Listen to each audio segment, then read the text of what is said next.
एक बार दोबारा से मैं आपके साथ हाजिर हूं 11th क्लास की वीडियो लेके।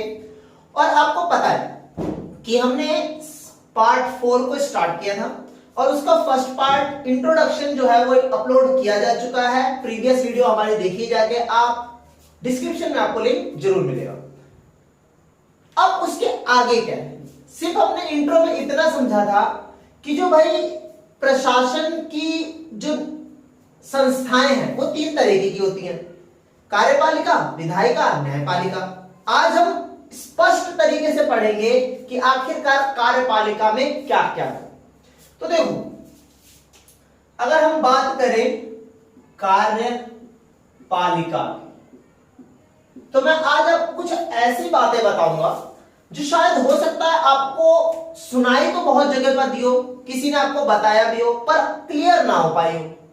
आज जरूर क्लियर होगी। देखो,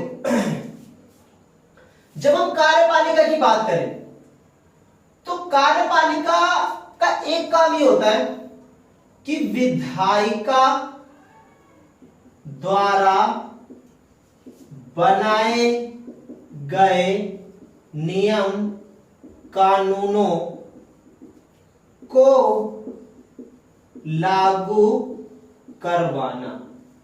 ये इसका सबसे मेन काम होता है कि विधायिका, जो हमारी संसद होती है, लोकसभा और राज्यसभा, जो नियम कानून बनाते हैं, उन नियम कानूनों को लागू करवाने का जो काम होता है वो होता है कार्यपालिका का। आपने देखा होगा कि पुलिस हमारे आसपास इलाके में घूमते रहते हैं, या कोई ऑफिसर जो सरकारी दफ्तर में होते हैं, ठीक है, ये सारे लोग क्या करते हैं, सरकार जो नियम कानून बनाती है उसको जनता पर पालन करवाने का प्रयास करवाती है।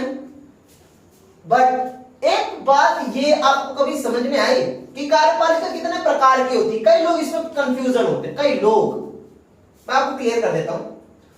देखो, जब आपसे ये पूछा जाए कि कार्यपालिका कितने प्रकार की होती है, तो कार्यपालिका 2 प्रकार की होती है। कितने प्रकार की? 2 प्रकार की। एक होती है स्थायी कार्यपालिका और एक होती है अस्थायी कार्यपालिका। ठीक है, एक होती है स्थायी कार्यपालिका और एक होती है अस्थायी कार्यपालिका। स्थायी कार्यपालिका कौन होते हैं? जो सरकारी अधिकारी होते हैं, इन सभी को स्थायी कार्यपालिका के तहत रखा जाता है। और जो अस्थायी कार्यपालिका होती है वो कौन होते हैं?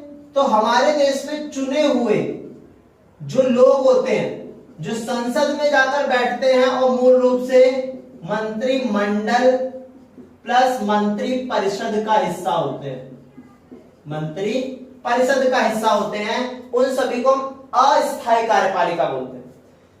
स्थायी कार्यपालिका को हम वास्तविक कार्यपालिका भी बोलते हैं, जबकि अस्थायी कार्यपालिका को हम नाम मात्र की कार्यपालिका कहते हैं। क्यों कहते हैं?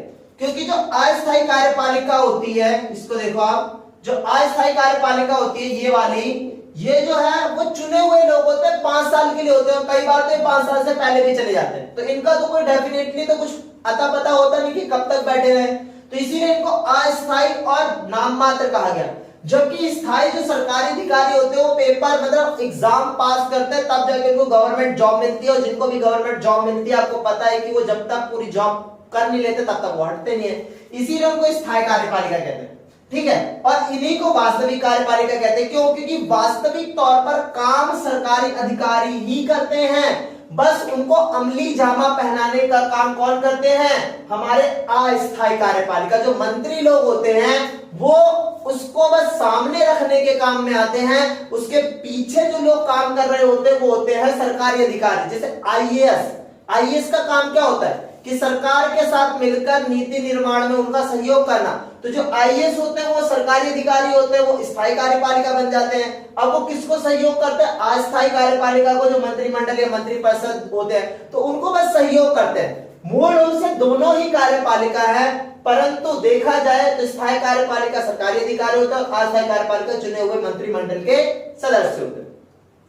अब अगर मैं आपसे एक प्रश्न ये पूछ लूं कि विश्व के अंदर कार्यपालिका को कितने रूपों से स्थापित किया गया, मतलब विश्व में कार्यपालिका को कितने तरीकों से देखा गया, कितने मॉडल हो सकते हैं। तो विश्व के अंदर कार्यपालिका के 3 मॉडल हैं। कितने मॉडल हैं? कार्यपालिका के 3 मॉडल हैं। तो कार्यपालिका के जो 3 मॉडल हैं वो बहुत ही अच्छे से हम समझेंगे। पहले आप इसको थोड़ा सा लिख लीजिए, ठीक है, ताकि आपको नोटबुक में नोट हो जाए और आपको समझने में भी आसान हो। तो वीडियो को पॉज कर सकते हो, आप पॉज करके लिख सकते हो ताकि मैं इसको रब कर सकूं। तो आप इसको पॉज करके लिख लेना और मैं आपको रब करके आगे बढ़ते हैं। तो अगर हम देखें आगे कि विश्व के अंदर कार्यपालिका को कितने तरीकों से स्थापित किया जा सकता है या किया गया है, तो विश्व के अंदर कार्यपालिका को 3 अर्थों में देखा गया। एक है संसदीय कार्यपालिका। कौन सी? संसदीय कार्यपालिका। दूसरी है अर्ध अध्यक्षात्मक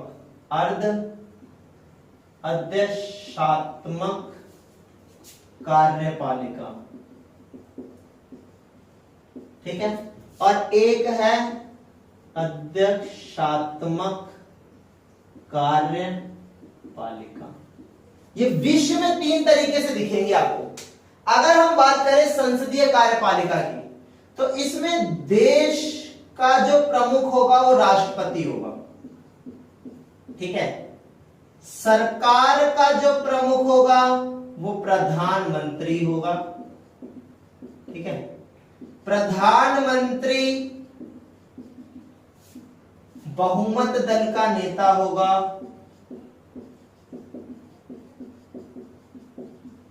ठीक है, और प्रधानमंत्री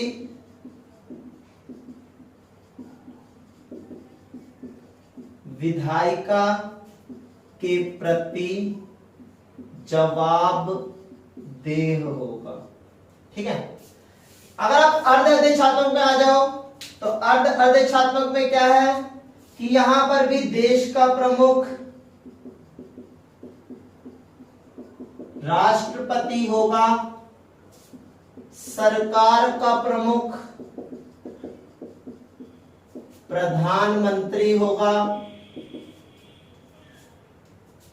प्रधानमंत्री यहां पे राष्ट्रपति का चुनाव प्रत्यक्ष होगा और प्रधानमंत्री विधायिका के प्रति जवाबदेह होगा, विधायिका के प्रति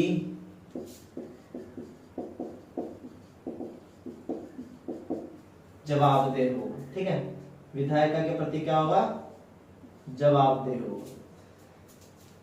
और अगर बात करें अध्यक्षात्मक की, तो इसमें देश का प्रमुख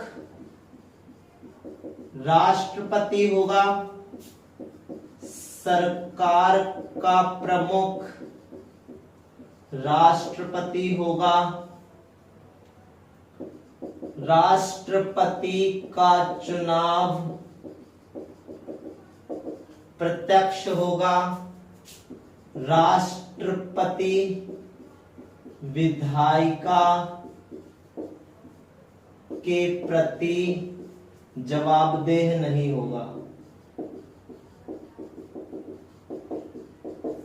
ये तीनों ही व्यवस्था मैंने लिख दी है, मैं बहुत जल्दी आपको समझा देता हूं। देखो, जहां पर भी संसदीय कार्यपालिका होगी, उदाहरण के तौर पर लिख लो भारत।